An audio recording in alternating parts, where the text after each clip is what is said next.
Hello and welcome to the real battleground of these elections. It's right here, as you can see. And there's one person who makes a real battleground. That's Dorab Supariwala, who's in Bombay, and he causes a lot of violence in this battlefield. Well, as we all know, the final results will be out soon, very soon. And all the exit polls have already done their job. They've raised more questions than give us answers. Dorab and I have been there and done that too. So will the exit polls be right?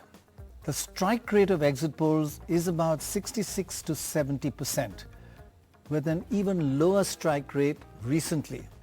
So optimistically, 1 out of every 3 polls is wrong and 2 are right. This, in fact, this recent record has been so bad, it could be dropping to 50-50. Just toss a coin. I think that's being a bit unfair. It's a bit higher than 50-50. But I've been there, so I know the problem. It's a difficult country to poll. There's so much heterogeneity, wonderful heterogeneity, which other countries like England or America, they have heterogeneity, but nothing like India's caste, class, religion, language, dialect, rural, urban. I mean, it can go on and on, the heterogeneity. And that's what makes India the most wonderful nation of diversity and unity. We've also have very, very smart voters.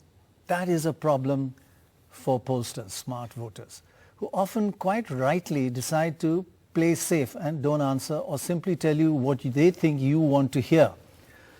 Some call it the fear factor.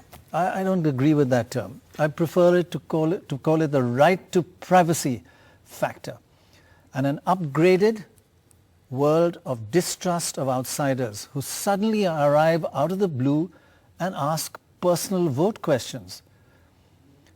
Well, let's see what the many, many exit polls, whether they've got around all these problems. In any case, what are they forecasting for these elections? Just look at, there are 12, at least 12, we've taken 12, there may be more.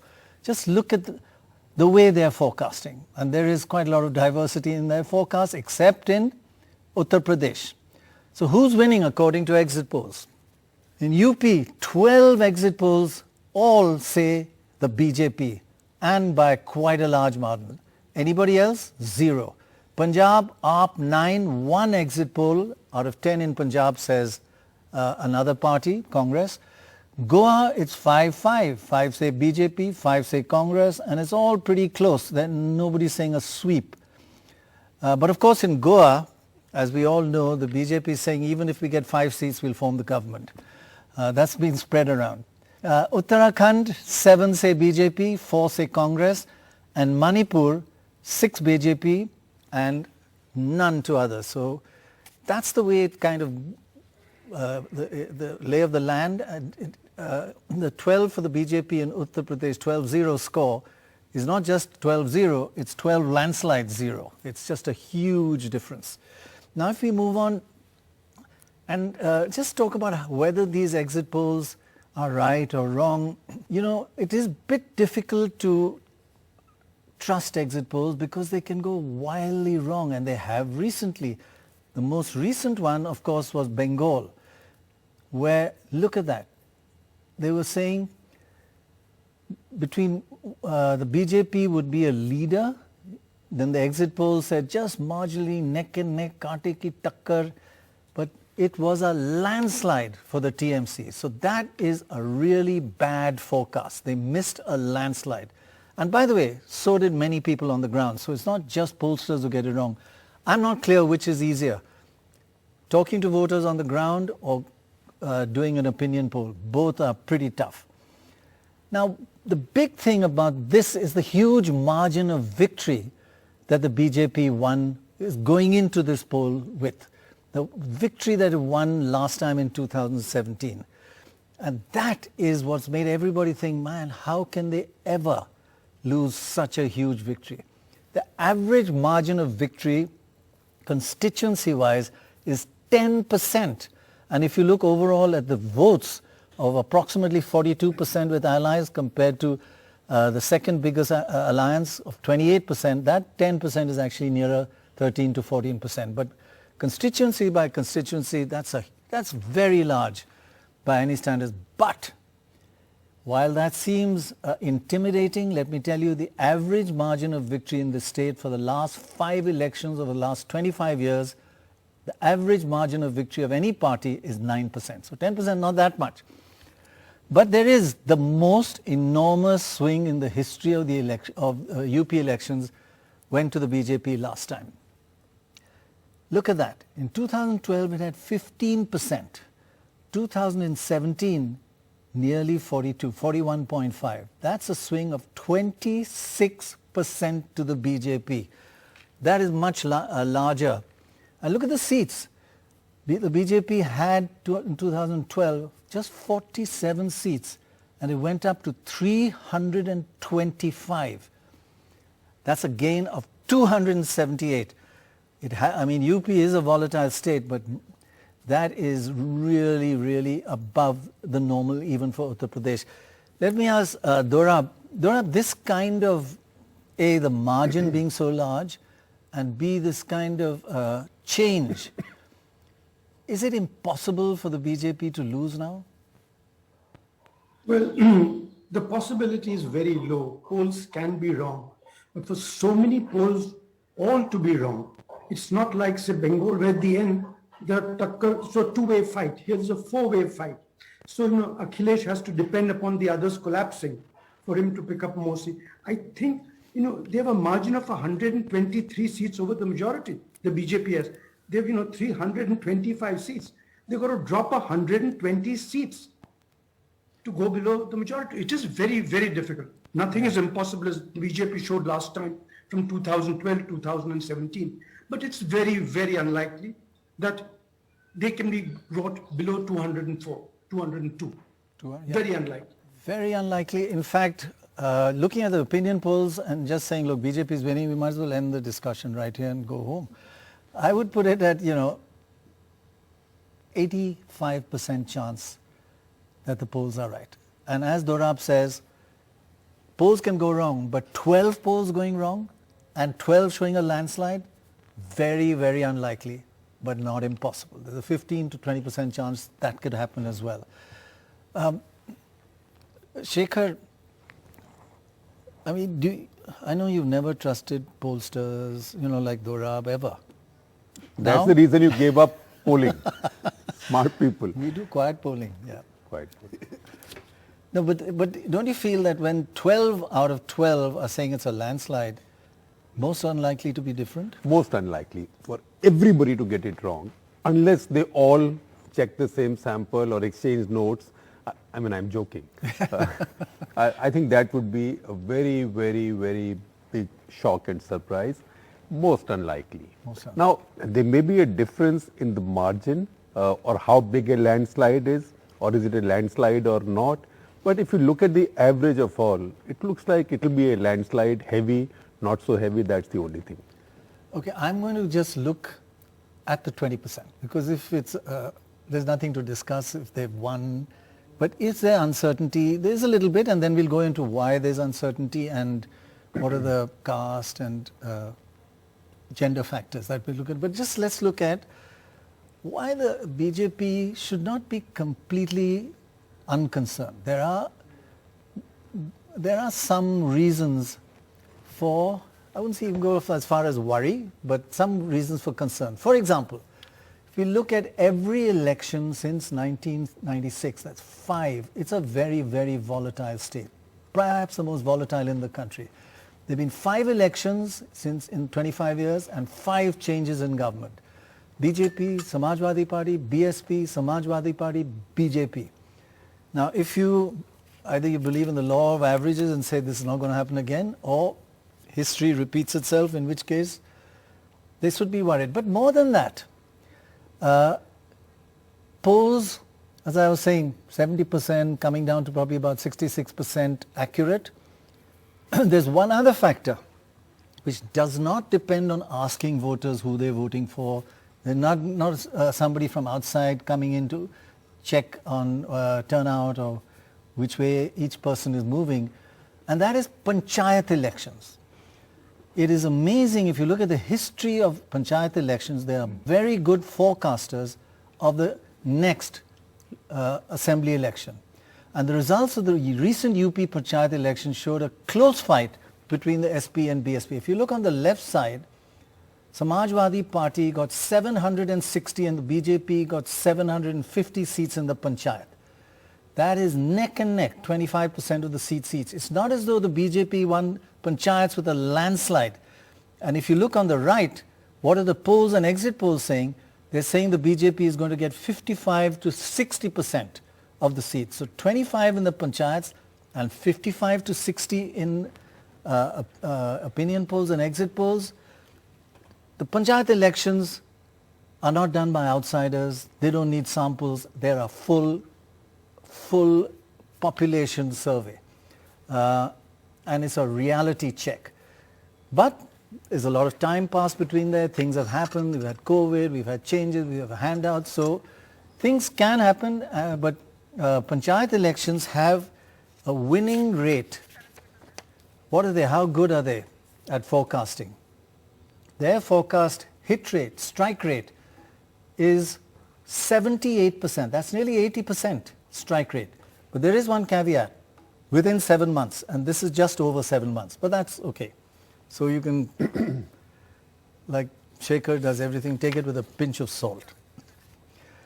And one more thing that the BJP or everybody, every party, a big change in UP that they should be concerned about and focus on is the women's vote, and we'll be talking a lot about that in this in the next few minutes. Just look at the turnout of the women's vote in Uttar Pradesh since 1960. It is astonished. It used to be look at men, around 60%. Look at women. They used to be 20%, 21% behind men. And now they are 4% turnout above men. So more women are voting than men, and they are a crucial factor in this election. And let me tell you why this is so important. It is very difficult for pollsters to question women. Okay, let's have a look at this. This is just an amazing addition. In East UP, the male voter turnout, that's the women voter, and look at Eastern UP. Male voter turnout has just plummeted, 12% lower than women. And why is that?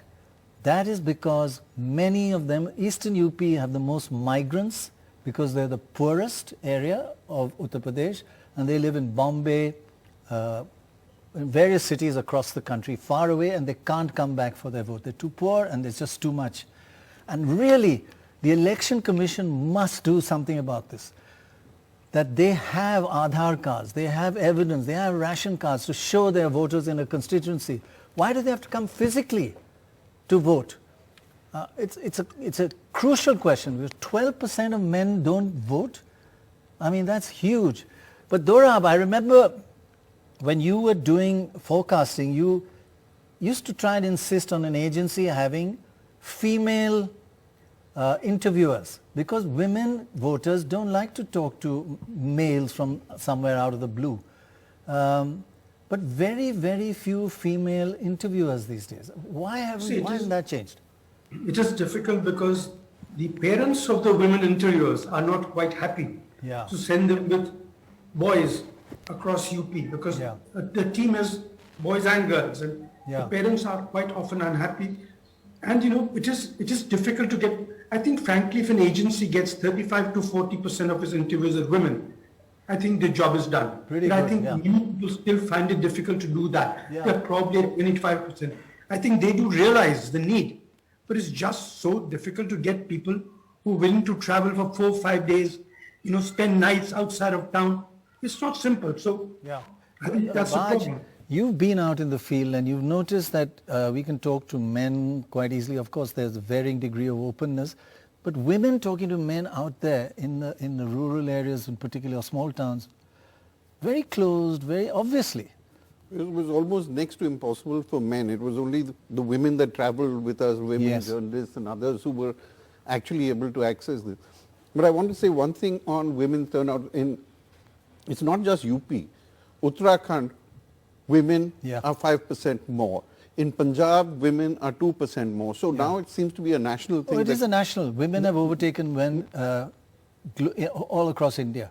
But that is an issue because another thing I found in eastern UP in our travels, bit unlike the south of India, and I've seen this in Bihar and in UP, south of India, you ask a woman, do you make up your mind or is it your husband? And they say, I make up my mind in the south of India. In fact, I tell him what to do. Over here, they say, well, I do what my husband says. I don't know if they're telling the truth. What do you feel? I'm not sure if women always tell the truth about the way they vote. Yeah. And I'm not even sure if they always vote in the way that their husband asks them to You vote. think they're more independent than I they think say? so. And the turnout suggests that. Yes. Also, I think there are many empowering elements that have come into the mix in the last couple of years. And if you just look at the National Family Health Survey, which is an astounding piece of data collection, it gives you all kinds of interesting sort of insights into the way women and men think and vote. And that tells you that women have more mobile phones than they've ever had before, which is not surprising. But it also tells you that they manage their finances in a way that they have never done before. Right. So, in your experience, what do you feel? So at a certain point when I was traveling and writing about elections, I looked at my own reports and discovered that 80 to 90% were male voices, and that I wasn't getting enough women voices. So it has been now a few years that I do make that extra effort, and to get women to speak to you is not impossible at all. Their first responses will be that, jahan, like in Bihar, they'll say, jahan guardian bolega, wahan karenge. In UP, they will say, jahan ghar ke bade bude bolenge, ya gaon sab ikattha hi hum log karte hain, we vote together. But I think you just have to put in more effort. Yeah. You have to take have time. a longer conversation. Exactly. And many times I find what I do, I follow them into their homes. I have the conversation in their bedroom. I have a conversation away from the men. And it is absolutely, possible to get the woman to talk politics. Possible. Absolutely. Yeah. Absolutely. But they want to be a bit, it's private with you. You just have to make more of an effort, spend more time. So it means that I spend more time in the village if I want to also get the women to talk to me. Is there an underlying in what you're saying that women are smarter than men? Of course they are. Oh, you don't have to underline. The important point that you're making about the exit polls is that the biggest one with 1,20,000 sample size, women are 23%. 77% men. Now it should be the other way around, 52% women, so instead of 52 they're getting 23. And they think that it's a unbiased representative sample, but you never know. Those that are not coming may be of an unrepresentative sample of what you've got. So that is a worry. But if we look at this Eastern UP, it actually happened in the last elections as well. We saw 12% down this time. Look what happened in 2017. Men 13% lower than women in phase 6, which is huge. And finally, who does this benefit? In the old days, from our own surveys, we found that the BJP used to have greater support amongst men than women. In fact, substantially greater. Look at it. It used to be a 19% lead amongst men, and we're talking about 2014, and a 9% lead amongst women. But that's changed dramatically with so many things like, free gas cylinders, building your house, rations, toilets. So do you think the fact that there are fewer men voting, such a large percentage of fewer men voting, could be helping the BJP? It could be, because there is also, while we mention all these benefits which have come, there is also law and order, because women are the ones who are affected beneficially now more than men, because they can get out more often, they feel less harassment, or at least that is the perception. So if law and order has improved, then more women will vote for BJP. Dorab, in your opinion, in your poll, which is always spot on accurate, we call him spot on Dorab, men used to have a 19, BJP had a 19% lead and amongst men and 9. Has that changed dramatically from what you read, all the polls? I don't think there's enough detailed data available, but Yeah. I think if I may make a point that you made that more women are voting than men, that I think is not strictly correct. A greater proportion of women are voting than men. But they're In missing UP, women also. Yes, quite right. In UP, there are 1 crore more male voters than female voters. 1 crore more. This time with the latest listing, they've closed the gap by 5 lakh. So it'll take them 20 years at this rate to close the gap. But So still, if but still 5% more women 12%. vote, then- But still at Sorry? 12%. But this is a very important point, that in the registration of voters, millions of women are missing, and that's in that book. What's that book called, Dora? Verdict. Something. Yeah, I can't quite remember. Yeah. Written by Some two guy, don't trust it. But anyway, that called shows Prannoy and very Prannoy. very worrying that women not being registered. I mean, they have ration cards, they have Aadhaar cards, they're not voting, allowed to vote. Why can't you just go to, again, election commission?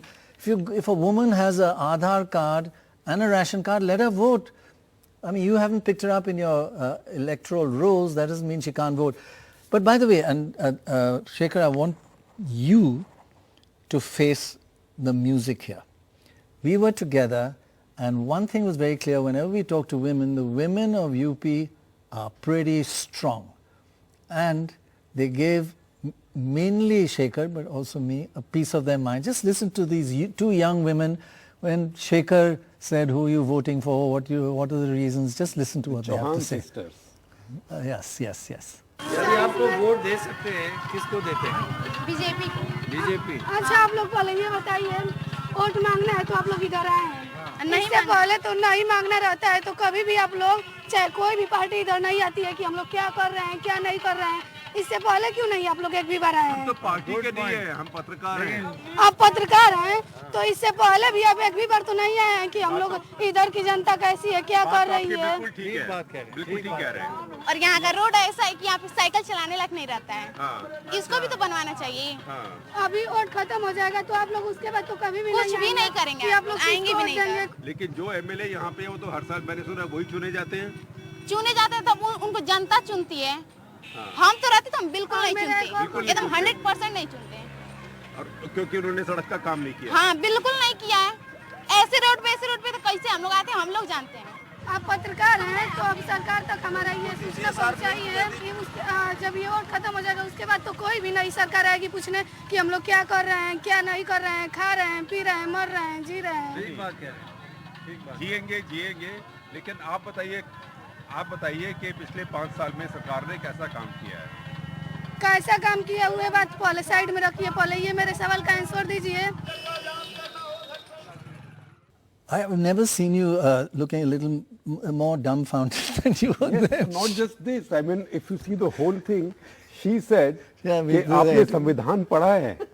हाँ, I said हाँ कुछ आप संविधान की उद्देशिका बता सकते हैं, preamble. And before I could answer, she said मैं बता सकती हूँ, आप बताइए. So this is a very. So this is a big not a change. trampled upon. And these are from an OBC, right? Chauhans are an OBC in Eastern UP. But look at the confidence. Both of them were riding a scooter. What lesson did you get from that? Not that, I mean, he got what he deserved, Shekhar, but what other lesson? So they said all this and then they still said they'd vote BJP. Yes. Although presumably a BJP MLA has been elected from there who has, according to them, done nothing. So, I mean, isn't this shows But in terms of their confidence. Oh yeah, of course. And young people are very confident. There's no doubt about that. I mean, when you travel in the metro, you can hear people discussing cryptocurrency and stuff like that. Like so I can tell you that these two, they got curious because we had a jamghat around us. So these two were driving on one scooty. So they stopped, and they were curious, and they came in and they said, talk to us as well. So it's not as if we sought them out. So that tells you that going ahead, maybe it will not be such a problem finding women to speak to. But they weren't voters. They were under. They are not yet voters. Voters, but too I young. mean, if he met a few voters, they may be even tougher. I think he deserves it. But what did you, did that surprise you, or you expect that? It I doesn't mean, surprise confidence. me. You know, one thing that I have started doing, for instance, when I do an election, is I go to a women's college, or not a Yes, women's college, yes. several women's colleges. So in whichever district I go through, I try and stop at least Excellent. one women's Excellent. college, and I find amazingly vigorous debates. I mean, I shouldn't even say amazingly, because I'm used to them by now. I Right. hear vigorous debates, disagreements, and women speaking for themselves. So I'm not surprised at all. I asked Shekhar, he said, I'll never go to a women's college because you'll get more of this. Not without mugging up the preamble of the Constitution. Yeah, then Not you'll get go. it right. Right. Okay, so we've seen the big change this time is the fact that so many migrants have gone. We don't know whether if the migrants were there, they've had such a tough time, whether they would be more anti-BJP because they've gone through hell during the phase 1 in particular. So them being away might actually help the BJP, and the women might be voting more for the BJP than they used to. As Dorab said, not enough evidence either way. But moving on, what else leads to uncertainty in this election? First of all, what is the level of swing? There are two factors that cause a party to win or lose: the swing and the index of opposition unity. In other words, how united is the opposition? Index of opposition unity goes, if there's only one opposition party, it's 100, and if there are many and it's fragmented, it drops to around 50 or so. And UP has an IOU of 53. But let's look at the pure swing impact. What swing would be needed for the BJP to lose its majority? Currently around 42, 41.5. It would have to drop to 37.5. We would have to drop to by 7.5%. That is an enormous swing. And actually many of the polls are saying that it's gone from 42 to 45. But so it again, 7.5 has happened before. We saw the last time the winning party vote in UP from 2012 to 2017 dropped by nearly 20%, and BJP went up by 26. So 7.5 is not impossible, but it is a huge task for the opposition to try and get votes from the BJP. Now, what is this swing and IOU? How does it change the number of seats? You know, it's all very well to say swing 7.5, key farak penda. What does it mean in terms of seats? This is what it looks like. The impact of IOU and swing. Just swing, 1% change in swing leads to 20 seats changing hands. But a 1% change in IOU leads to 5 seats only changing hands. But let me add to that. 4% IOU will lead to 20 seats. It is much easier to raise your IOU than to get a swing. It is much, much easier. So while the IOU looks, inferior to the swing, it's actually an easier thing to change. Now, what happens if BJP keeps its 42%, but the opposition coalesces around, say, the Samajwadi Party or one of them? So if the BJP stays as popular as it was in 2017 and holds on to its vote, can a more united opposition defeat the BJP? So even if the BJP vote does not fall, it will lose its majority if the opposition unity rises from 53, which is what it is in UP, to 75. And remember, all India IOU is 75. So going from 53 to 75 is not like, oh God, it's unprecedented. It happens in most states. So to defeat the BJP, even if it keeps its 42% vote, the opposition would have to be more united and raise IOU by 22, which is not phenomenal given the state of all the rest of the country. So finally, what actually happens, it's always a combination of swing and IOU. What is the combination? And again, I'm just saying that this is what causes uncertainty in polls. If the swing against the BJP is 4% only, not that 7.5 we said that is needed to dislodge it, and the opposition unity rises by 10, This combination would defeat the BJP. But it will get 196 still. But it's not like you need 7.5 and 22 and 4 and 10. And going from 53 to 63 in IOU is not that tough. So this would lead to 196. And we have, and this is all on our website, if we have a look at the combinations that would lead to this, you can see that there are various factors that could be of concern. If there's a 1% swing away, what increase in IOU do you need? If we combine them all together, we could see. So can the BJP actually lose in UP? As Dorab says, very little chance, but this is how they could. Minus 2% in a swing and an IOU of plus 16. So it goes from 53 to 69 and it drops below 200. Or minus 4 and plus 10 in IOU and 196. And what happens if it loses? How can the BJP lose badly if we move on to the next one? It's not that phenomenal a change. Can it face a big defeat? Look at that. It can go down to the 170s with just 4% and 12%. A 4% swing against it and a 12% increase in IU. 12% increase in IU means it goes from 53 to 65, which is well below national average. 10%, 5%, 1% chance of the polls being wrong. Does this, it could be more because it's not that tough, right? Let me give you an actual example of the BJP in 2017 in UP and the BJP in 2019 in UP. The BJP got 9% more votes in the Lok Sabha than in the Vidhan Sabha. Yet it lost 41 seats because the opposition was united. So there was a 38% increase in the IOU. So it made up, more than made up for BJP getting a 9% swing in its favor. So that is the power of the IOU if you can raise it significantly. Of course, you can raise it significantly in UP only if the SP and the BSP fight together, which they haven't. The chance of the IOU raising significantly is very limited. But you can see the power of the IOU. The BJP wins 9% more votes in the Lok Sabha, but gets 41 fewer segments in Vidhan Sabha. Right. Let's go across to Alok, correspondent who's been just traveling non-stop. Amazing hard work and wonderful reports, Alok. God bless you for the kind of information you've provided us and the scoops. I just wanted to ask you in this context, do you feel there is any movement of popularity away from the BJP, and B, are you witnessing coalescing of opposition votes around one party, say the Samajwadi Party? In other words, if the BSP is going to go down, if the Congress is going to go down, are those voters going to go predominantly towards the Samajwadi Party, or will they be equally divided and some will go to the BJP? I mean, just from your gut feel and talking to so many people that you have in this campaign.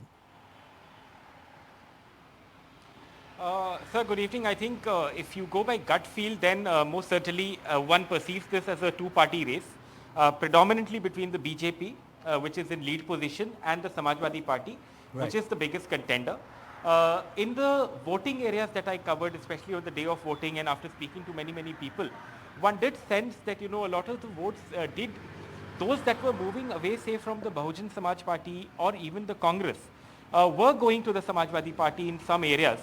But like I said, there were many of my fellow reporters and colleagues in other organizations who said that they had gone to many voting booths and they found that there was a lot of discontent and many votes were going to the Samajwadi Party.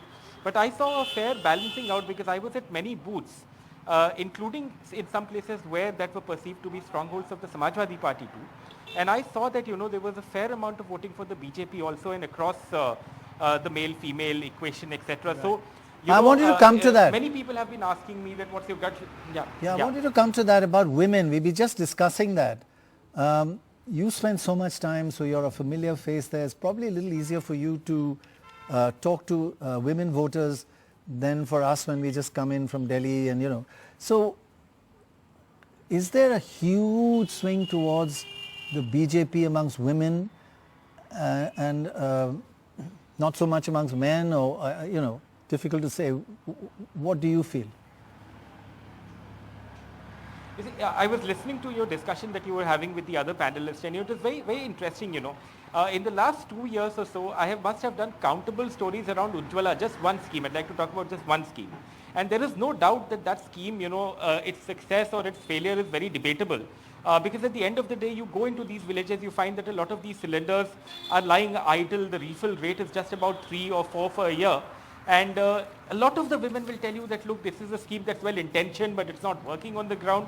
And yet, when you go out on the voting days and you ask the women and you ask other people, it is one of the schemes that they will talk about. And it is one of the schemes that they will tell you that they say, you know, kind of works in favor of the BJP. Right. One of the things which we always do when we go around is to look for swing voters. You know, you voted for BJP last time, now Samajwadi, last time Samajwadi, now BJP.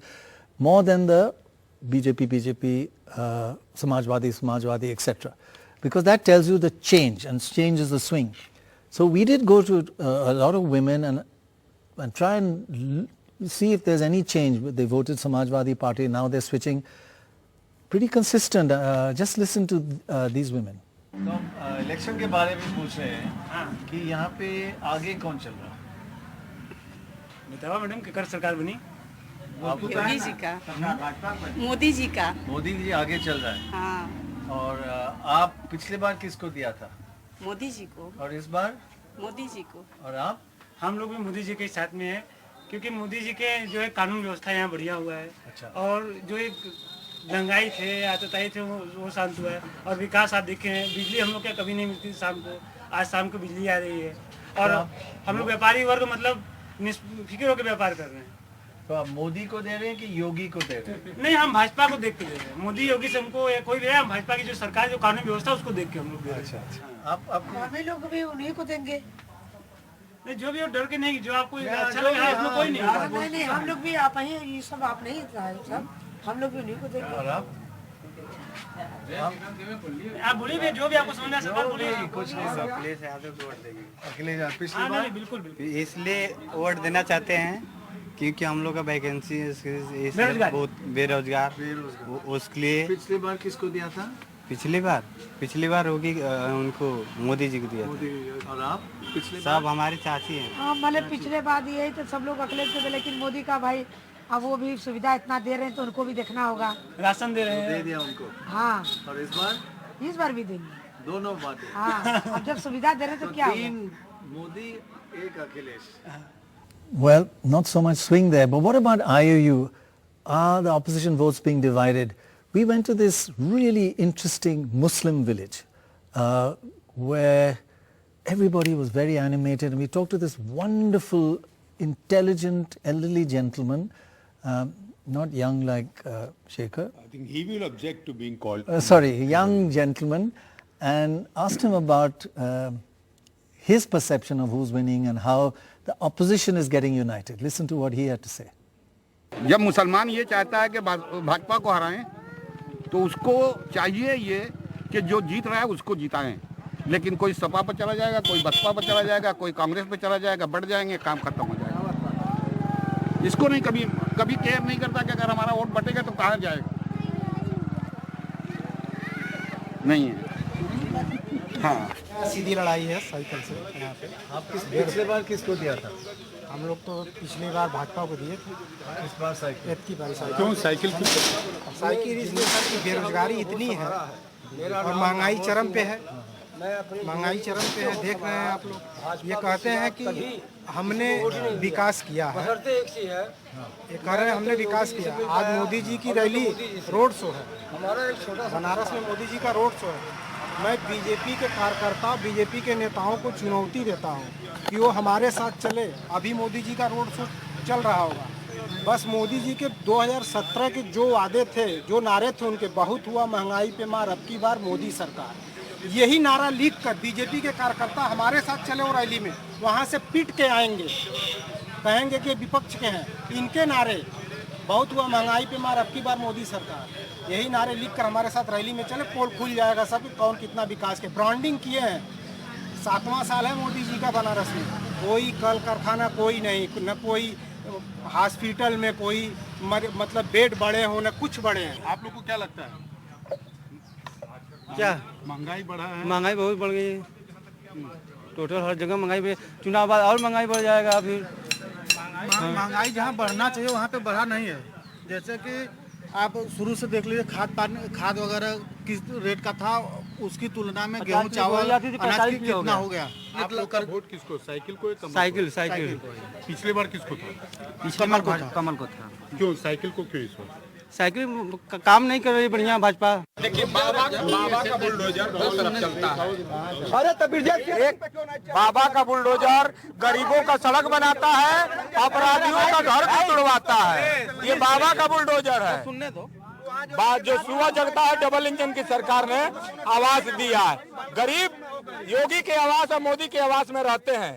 Modi के gas पर ना वो खाना बनाते हैं। गरीब मोदी के शौचालय में जाता है और मोदी के बैंक के खुले खाते से जाके पैसा निकालता है। ये मोदी योगी की विशेषता है। आज 14 के पहले किसी गरीब को कोई अनाज नहीं मिलता था, आज गरीब को अनाज मिल रहा है। कोई ऐसा व्यक्ति नहीं हो आज जितना अनाज मिल रहा है, कोई गरीब, किसी के गरीब महिला से पूछ लीजिए, इनके घर की माँ कहेगी ना हम मोदी को वोट दे हो भैया। ये गरीब का नाम है। ये बोले हैं भैया कि गरीब के लिए मोदी जी योगी जी सड़क बनाए हैं। यही सड़क देख लीजिए बना है, पूछिए सभी से। टेंडर इनसे पूछ लीजिए। पशुओं की बात हुई है, लावारिस पशुओं की बात के आने से मुख्तार अंसारी अपने आप को बैक कर लिया। ये बाबा के बुलडोजर का कमाल है। नौकरी देंगे।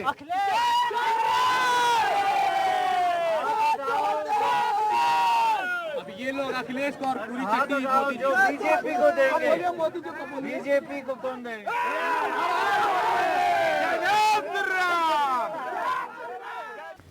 Just one thing about the very articulate gentleman at the beginning, in the Muslim village. He said that Muslims just don't know, they keep, and we asked him, who are you voting for? He said Congress. So I mean, couldn't quite get, he didn't listen to his own logic. But very lucky to have Sanket with us. Sanket, you're working hard for once in your life. Well done. Great reports. I've learned a lot from listening to you. So now you're going to tell us one simple answer. Who's winning? No. 1 second. More in-depth than who's winning. No. More in-depth than who's winning. Certainly not. Okay. I'll be as bad as the exit polls, Seeing their strike rate, I'm not going to hazard a guess. Okay. Just tell us about the coalescing around one opposition party. Is that happening more than last time, which you also followed? Are the opposition anti-BJP vote coalescing around the Samajwadi Party, or is it not really and it's being split all over the place? Because if it is coalescing, that increases the index of opposition unity a lot. What's your impression? You see, Dr. Roy, if you compare this to 2014 or 2017, the one thing very clearly that you could see on the ground was anger. There was anger against the incumbent. But my assessment after 1 month of travel is whether this anger will translate into votes on the day of the polling. Because I may be angry with someone, but I may still have some hope left. Right. And which is why over the past 1 month, we kind of built up something which we are calling internally amongst the team at Election Radar called the Narazgi Vote Bank. And we began from the west of Uttar Pradesh, where in the first of the Narazgi Vote Bank are the Jats. They were really upset. We saw a sort of a unity between the Muslims as well as the Jat Khaps in the Maha Panchayats. But the moment the farm law was waived off or removed or repealed, the BJP was very hopeful that many Jats who are employed in CRPF, in CISF, and who come out and vote in Western UP are not going to vote for the Samajwadi Party or the RLD. They'll vote with the BJP because the principal anger is gone. So that vertical split is what the BJP is counting on. So that's how they manage the Narazgi vote bank. Number two are the Brahmins. The Brahmins, it is believed, are really upset with the Bharatiya Janata Party for the caste calculation that the BJP did, allegedly swinging towards the Thakurs because Mr. Yogi Adityanath is a Thakur himself, plum postings going to the Thakurs and many Brahmins being quote-unquote bumped off in encounters. All of this was a subject matter of discourse. But is that really going to translate into them going to the Samajwadi Party or to the Bahujan Samaj Party where the engineering may have worked in 2007, but this time around, will it or will it not work? I mean, Mr. Satish Chand Mishra spent about 3 or 4 months in, camping in each and every district to get these Brahmins to go along. I have a feeling that there is going to be a vertical split. Brahmins are not going to move bag and baggage away from the Bharatiya Janata Party. The third Narazgi vote bank, Dr. Roy, are the Muslims. And here is my assessment.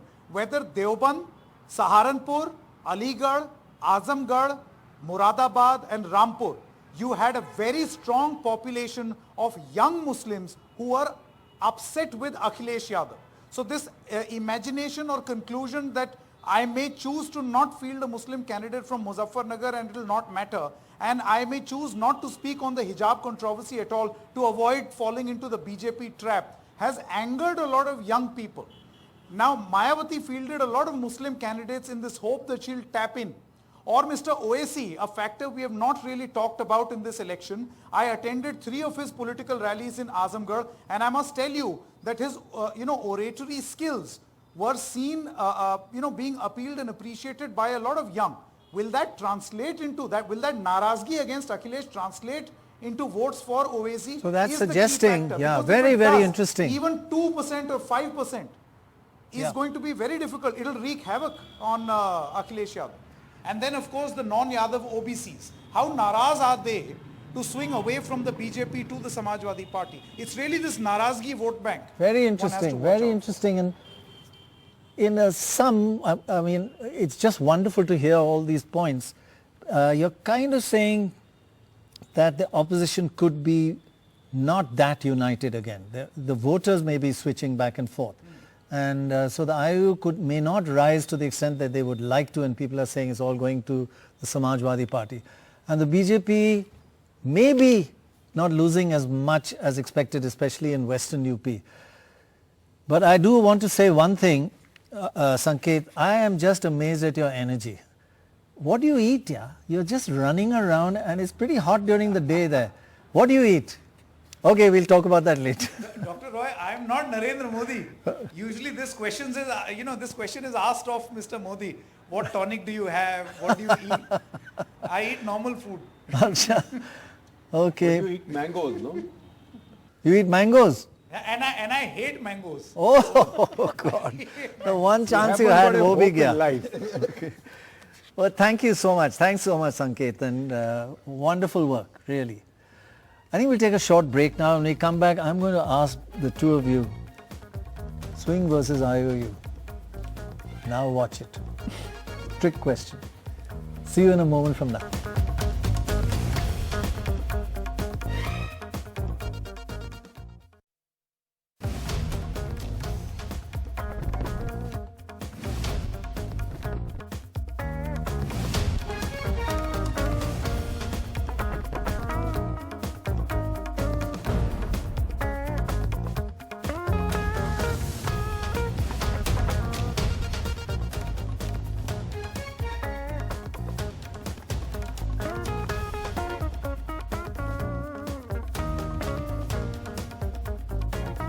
Welcome back.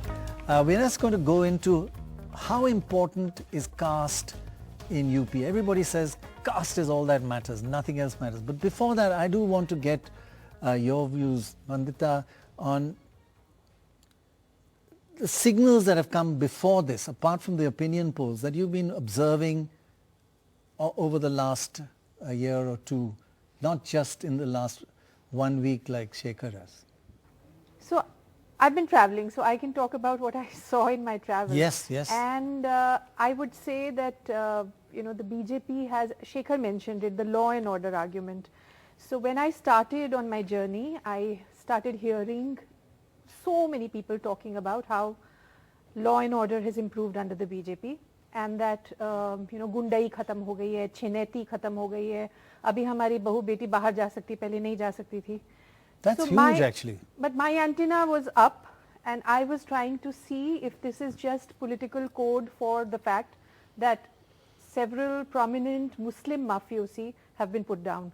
And whether this was another way of saying हमने मुसलमान को बिठा दिया, because that also is said very interesting, very yes. very explicitly. Was it So I can tell you from my travels and from what I heard again and again and again, I would say there is a bit of that. There is a bit of the fact that this is a political code for saying that Muslims have been put in place.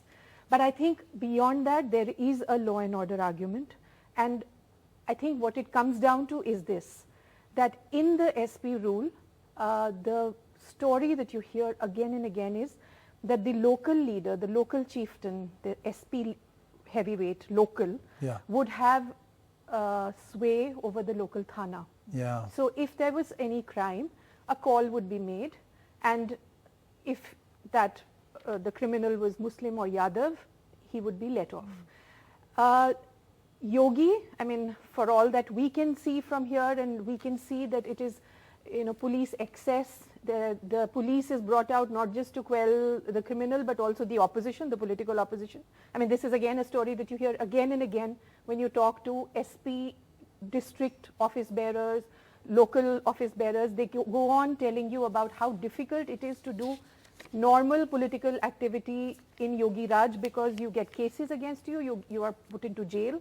So as much as Yogi Raj has meant police excess, which actually is repressive of normal political activity, it is true that in Yogi Raj, the local thana has been liberated from the local heavyweights control.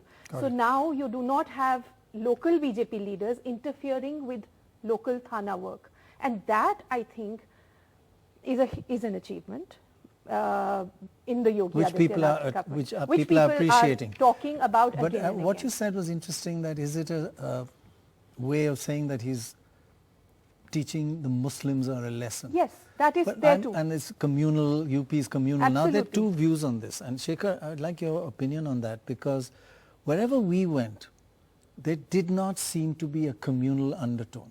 And a lot of people disagree with what we're saying. Yeah. But we have also noticed that in the speeches of Modi and Yogi, the more recent they get, the less they talk about anything communal. That's been dropped because they're not seeming to get the same response.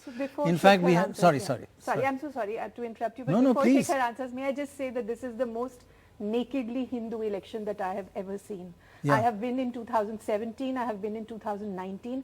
The kind of naked Hindu majoritarianism, the kind of vicious anti-Muslim rhetoric that I have seen, and I'm not talking of Yogi and Modi, I do not go to rallies, I'm talking of local BJP men going out, the kind of stuff they talk about, and I'm also talking of actually Yogi. Remember we went to a Yogi rally just recently. There were, it was the poorest attended rally I've ever seen of any chief minister in 30 years. 5,000 people, and the minute he started talking, they walked away, and they were about, and there's footage of all of this. In the end, there was 1,000 people listening to him, and the only reference he made to communal was that I'll build hospitals and things. He said Sapa का विकास का मतलब है कब्रिस्तानों की दीवार को ऊंचा करना. That's it. Right. That is the one, which is just that got a buzz from the crowd. Right, but that's the only reference. And bulldozer. When he said bulldozer aa raha hai. He had two bulldozers there, because that's his whole. That's the one thing that's working. Bulldozer for law and order, which means, and bulldozers to construct roads, etc. But didn't they repeat this thing about Bijli for on the Eid ground. and on Eid and no Bijli for Diwali? That was repeated. That's less and less and less. Less and less by major leaders, but Vandita is right. That Yeah. I think this is now, polarization is now taken as a fact of life. But I would say that the number of people we spoke to who said that there is none of that, that we live in harmony with the Muslims, Hindus, Muslims, and they were quite sincere. And I'll just tell you, this guy, if we can just play this As long person. as we have the power. well, undertone, yeah. But listen to what this guy said. He gave an actual factual example about that there's no real communalism that we live. And there are many people, and we just chose this one bite to listen to. If we can play, let's go for it and listen to what this person had to say. कह रहे हैं कि 5,000 आबादी है और मुसलमान है, मुसलमान 9 वोट है और सब लोग मिल करके हिंदू उसको वोट दिए हैं और चुनाव जीता है। और प्रधान कौन है? मुसलमान है, डब्लू। 5,000 हिंदू है, 9 मुस्लिम फैमिली है और हाँ। मुस्लिम प्रधान बना जगह का नाम क्या है? पीपनार गांव है, जंगीपुर विधानसभा में पड़ता है सर। हाँ। So he's talking about a place with 5,000 Hindu families and 9 Muslim, and the Muslim is voted by everybody as the Pradhan. And there were many other examples like that. May I just say that's the preface. You have to have a longer conversation and then the conversation No, by the way, changes. that was the end of about a 1-hour conversation. And I just said, let's talk about this bit. So I don't know. You know, these are just snippets, but I think a lot of the common Hindus think that now power is with us. So parties which were quote unquote complicit with the Muslims, they are now out. So now we can be nice because you live here, but your mafias are finished, your economic power is finished, everybody knows who the boss is. Dorab, is it, how important, I mean, one of a much more motivating factor in politics is hate rather than love, and we'll all get together. Hatred is huge, and it happens in caste. And in caste actually there's an additional thing of the relative deprivation, that you don't like the caste immediately above you. You don't really mind the person right on top, you have no contact. But it's a relative deprivation against the caste immediately above you. And that's hatred as well. Yes. So how much hatred did you sense from what you've read and what we've talked about? And It's intimidation rather than hatred. You know, the caste right above you. That's why I think the Yadavs have had a problem with the Jatavs and the SCs, because they were seen as the oppressors. The Thakurs were too far up the food chain to oppress them. So I think that certainly is there. And I think there is, you know, there's no doubt that this kind of caste hierarchy does exist, and it does cause negative voting, not positive voting, negative voting. We don't vote for you because you are that. Not that we're voting for the other guy, but we're not going to vote for an oppressor. I think that has a role to play. Hopefully, as the country modernizes more and more urbanization takes place, less of that should occur over a period of time. Less is occurring, but still there is a hell of a lot of it. Right. I just want to look at some facts about caste and then come to you, Aditi, about that. Everybody we met said only matters, caste is all. You just find a Yadav, he's SP. You find a Jatav, he's BSP. You know, just or an upper caste, it's BJP. Brahmin, BJP. Yeah. It's just like, don't have to go further. I don't know if the data actually supports that, the final analysis, how people vote. It's like I saw one of the opinion polls saying 90% of one caste voting and 90% of another caste voting another way. I have not seen that much evidence at all. And if you look at the data, this is what it looks like over time. And, you know, how does it do in high Muslim, over 30% Muslim seats? Varies. It's not like it does terribly or it does very well. It varies. What about the Samajwadi Party in these seats? High Muslim seats, 30% above percentage Muslims. What does the Samajwadi Party vote look like? This was, of course, Samajwadi Party plus Congress. Would they be sweeping? No. They did pretty badly in many Muslim seats. It's like, it's not a pattern. And finally, let's look at the BSP. How did they do? Again, you know, people say, oh, well, they got all the vote. They did do very well towards the end, but you know, you wouldn't say there's a consistently well or consistently badly in any way. And if we look at other factors, let's look at the other factors which people talk about. And they talk about urban, rural, they talk about religion. So how much does religion, caste, rural, urban affect, say, the BJP vote in 2017? Everybody said that's all that matters. Just look at that. That orange line in the middle is the average. How much is it varying? From these are Hindu seats, slightly above average, Muslim seats, slightly below average, rural, slightly below, urban, slightly above. These are not 20%, 90% differences. It's a much more, I feel, homogeneous end result than people give it, give it credit for. So it's not 90-10. And the same thing, let's just last two very quickly. How does it affect the Samajwadi Party vote? Yes, they do get more in Yadav seats, but not 90% more. I mean, you wouldn't expect 90, but so they get it in Muslim seats, but 4%. It's not earth-shattering. And finally, let's look at how does it affect the BSP vote. And here it is, yes, they do make a difference in SC seats, but 2% or nearly 3%. It's not, and they don't do well in urban, but again, 4%. So all I'm trying to say is that these are not conclusive data. It's just moving you in that direction. I'm just trying to change your mind, and you won't accept it. You're resistant. The only point I'll make is that when that is all wrong. No, where you have a large Muslim population, the larger the Muslim population, the greater the polarization. Consolidation on the other side, yeah. So there is hardly any place where Muslims are in a majority. Yeah, very few. So, but you would expect that consolidation to be a bit uniform, but no, they're going all over. To beat the BJP, if anybody wants to beat the BJP in the Hindi heartland, somebody has to reach out to the Hindus and bring Hindus and Muslims together, right? Because as long as you're going out with everybody making a presumption that you have the Muslim vote and you have such and such caste vote, and then you just need a little bit more. Right. Now the game has changed because BJP has been in power for 8 years. Now the whole discourse, this is the epoch when national politics will be run around the BJP and Hindutva.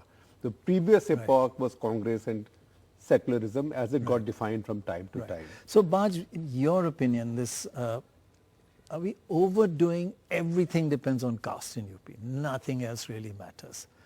But there are, and we'll go into those, there are a lot of economic aspects. They've suffered through a COVID. We'll go into, and people, it's like a terrible recession for 2 years. Very few governments survive a terrible recession. So those matter, but everybody's saying nothing. It's only caste. I think Prashant Kishore said a number of times that this idea of 80-20 or 60-40 when it's in West Bengal, he says this is rubbish. You can't have 100% of one caste or one religion. 80-20, 60-40 maybe, but not 80-20, yeah. No, I mean in West Bengal it's not 80. So he said that, these kind of percentages don't work. Nobody 100% votes. But the interesting thing is in phase 2 in UP, where there's the highest concentration of, if you call Muslim seats, 40 out of 55. Right. Even there, the BJP won 38 of them, Right. So same as everywhere. I mean, the percentage didn't drop dramatically. It's 10%, 15% lower, but it's not like a complete sweep. Yeah. Exactly. So it's not that you win everything. You've been studying these elections for the last more than a year, and you've been writing about it. Anything that gives you pointers towards whether the polls are spot on or not spot on? It's very hard to say. Polls can never be spot on. Dora will be very offended. They can never be spot on. But I think the broad trajectory, at least in UP... in terms of by-election results, Panchayat elections, anything that has happened which are not polls but on the ground voting. So we are, I am confused by two things. Right. One is the two by-elections which took place in UP from 2019, between 2019 and now, 2017 and now. Right. And those are, one took place in Kairana and the other one took place in Gorakhpur, the Chief Minister's constituency. Yes. In both, the BJP lost. By-elections are typically not lost by the party which is in power. Exactly. So, that's interesting. I mean, we saw the kind of upheaval that the loss in 3 by-elections in Himachal, which is going to the polls later and which we will no doubt analyze after the election at the end of the year. Yes. 3 by-elections were lost in Himachal, and the Chief Minister refused to accept responsibility and said it's all because of inflation. In these 2 by-elections, it was very important because in one, Kairana, there was total opposition unity. one candidate and all opposition parties supported them. That's huge. That changes prospects. So that was the IOU factor that you were talking about. Right. Admittedly, the voting, the margin of victory for the opposition candidate fell a lot, but nevertheless, she won. Right. The Gorakhpur election was equally important because it showed that the kind of voting with both hands for the Chief Minister and for Yogi the Mahant of the Gorakhnath Mandir was not happening. That's amazing actually, yes. It's a very good point. Dorab, how important a kind of indicator, a signal are by-elections? You know, I think we've shown in the book at times that I just don't think are very clear. I mean, in England, for instance, the ruling party often loses by-elections. I think there is no such general trend here. But here it tends to be the other way around, especially if there's a Lok Sabha election in the middle between 2017 and now there's a 2019 and the person in power. Before and after, but there is no overall trend that it must lose. In England, there is a general trend that it does lose. But it's not, okay, good point. You always have to go back to England, right? Okay, got it. Right. Can we just get to economic factors? Because while people didn't mention COVID much, like we met one chemist, he was the best. I mean, it just makes it so difficult to figure out who people are voting. He said he voted BJP last time. The best party, I mean, the parties are going to win is Samajwadi Party. In his constituency, the BSP candidate is excellent, by far the best, and he's going to vote Congress. So, like, he gave all 4 options, and you go away and write down who they voted. And he was a Muslim on top. You were there. And then Shekhar, of course, wants to know what medicines and all that. He just wanted to say, you don't even know these basics. What did he say about which medicines? No, this was a medicine that said something like dimag-heen, buddhi-heen. Did he hand it to you? No, so what is the medicine? So then I craned my neck and checked. It is a brain tonic for those who realize that they are brainless.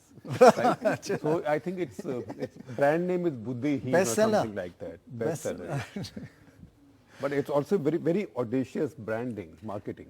Yeah, terrific. Buddhi-heen. So looking at the impact of non-caste, non-religion, just economic factors, let's have a look at some of the data and some of what people are saying. You see, do handouts matter? Do they have an impact? You're giving rations, you're giving houses, you're giving gas cylinders. Do that change people's mind? Just listen to what these people have to say. आपको लाभार्थी है जो सरकार की योजनाएं हैं, आपको घर बनाने का पैसा मिला सरकार से, घर बनाया, कितना पैसा मिला?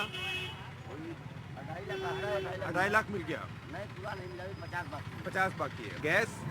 हाँ, गैस हमारे पास गैस था, नहीं मिला, हमारे पास था गैस। हाँ, आपके पास था गैस ऑलरेडी, अच्छा इसलिए मिला। लेकिन ये जो लोगों को मिला है, राशन मिलता है आपको? हाँ, राशन मिलता है। 5 किलो। हाँ, एक आदमी। So that was one point of view. He was selling fish. The other is a person selling vegetables and talking about price rise.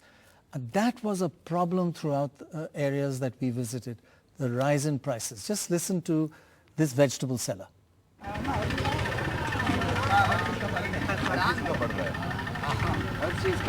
ज़्यादा किस चीज़ का बढ़ा है? कितना? 15 से 25 हो गया। पाव 250 ग्राम। 10 रुपया 15। 15 से 25। और प्याज? प्याज 40 चल रहा। हाँ? 40। ये 40 है? और पिछले साल? पिछले साल कम था सर। कितना कम? यही 20-25 चल रहा था। 20-25 और 40। बहुत बढ़ गया। बहुत न बढ़ा है ना सर। आपको तो फायदा है, बढ़ गया तो बहुत पैसा बना रहे हैं। फायदा क्या, दाल जैसे आएगा वैसे बिकेगा। 2 रुपया 3 रुपया रख करके जैसे आएगा वैसे बिकेगा। दिन में कितनी कमाई होती है आपकी? कोई ठीक नहीं, कहीं टूट भी जाएगा, कहीं जुट भी जाएगा। तो लोग परेशान हैं दाम बढ़ने से कि कोई फर्क नहीं पड़ता? दाम बढ़ा तो परेशान नहीं।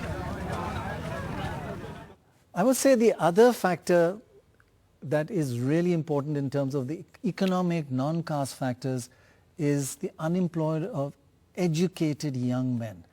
Tremendous discontent that we found, that they were well educated. It was actually so sad to see that, right? That people... In fact, किसी की शादी नहीं हो रही है क्योंकि अनपढ़ से कोई अपनी लड़की की शादी नहीं करता है.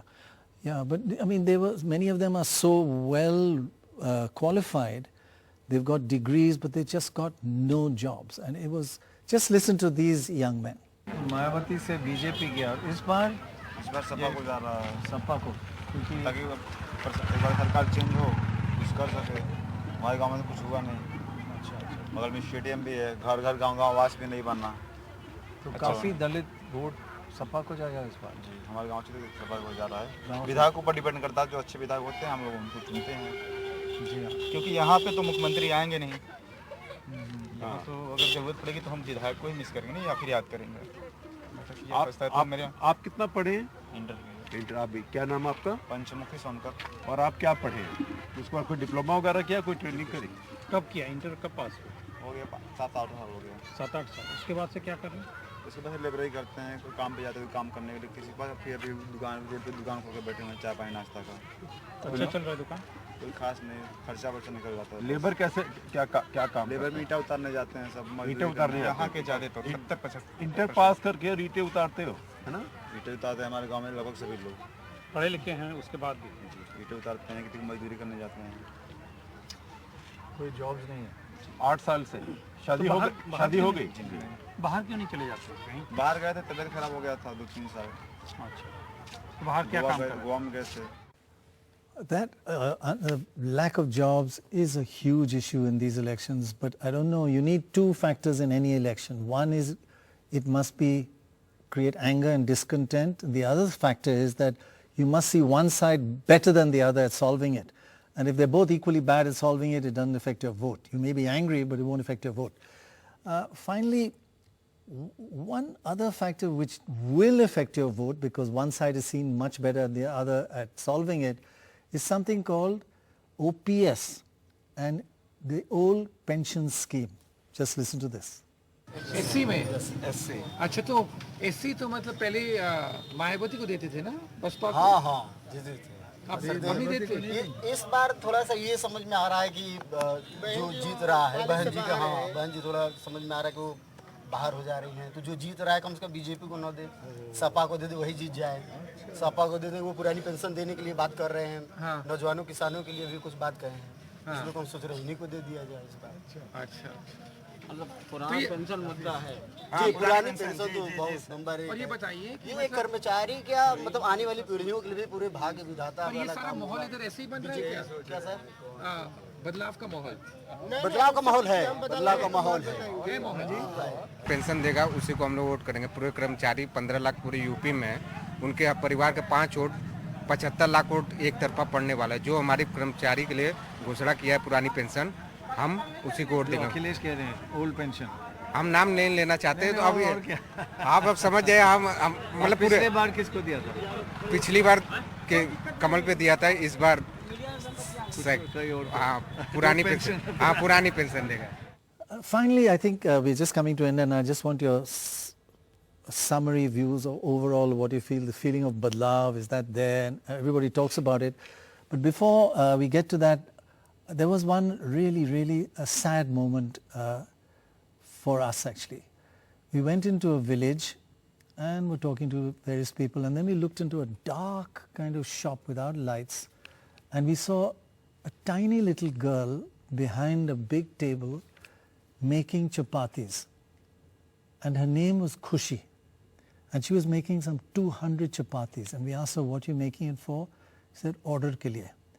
She was making those chapatis just to live, and to see she was 6 years old making chapatis right into the late evening.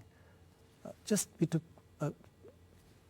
if you want to help her, please go to our website and you can donate to one of these charities that will look after her. But just listen to Khushi. अब देख लीजिए, आप लोग के रहते इतना बड़े लोग के रहते हुए बच्ची रोटी मिल रही है. इस हिसाब से चलिए कि हम देश को कैसे चला रहे हैं. बिल्कुल ठीक कह रहे हैं कि आज सरकार वैसा नहीं होते तो बच्ची रोटी नहीं मिलती, जाके स्कूल में कॉलेज में दाखिला होती। सिर्फ सरकार का देन है या छोटा छोटा बच्चे लोग काम कर रहे हैं, क्यों? पेट चलाना है चाहे जैसे भी।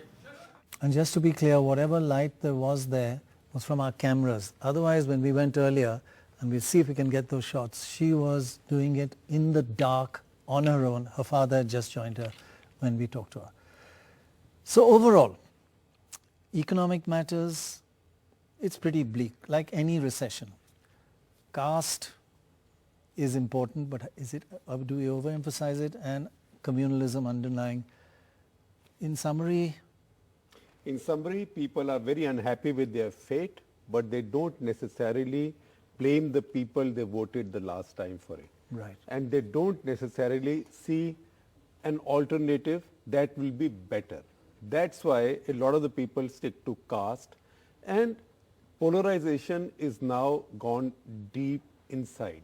So you don't even have to dust it up in every election. That is now a presumption that should be made. For anybody to defeat the BJP now, one, they have to have been able to sell the idea that it was BJP's mismanagement that they suffered so badly. They would have suffered not so badly. I don't know if that's been done.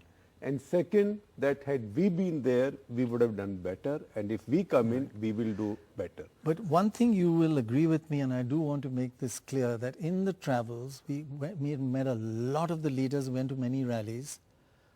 I have only once before seen a rally with as much josh as there was at Akhilesh. I've never seen anything. I thought the stage was going to collapse.